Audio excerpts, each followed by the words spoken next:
Assalamualaikum warahmatullahi wabarakatuh. Nama saya Muhammad Haziq Zakwan bin Ahmad Latif. Saya bersekolah di SMK Bangan Serai yang terletak di negeri Perak.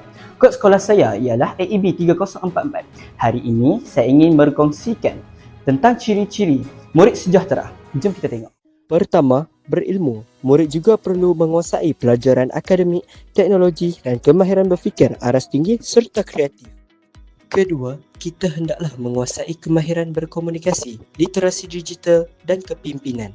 Seterusnya ialah berdaya tahan, iaitu tidak mudah berputus asa apabila menghadapi cabaran, contohnya ketika bersukan. Akhir sekali ialah berkeyakinan, iaitu berani mencuba perkara baru dan memberi pendapat.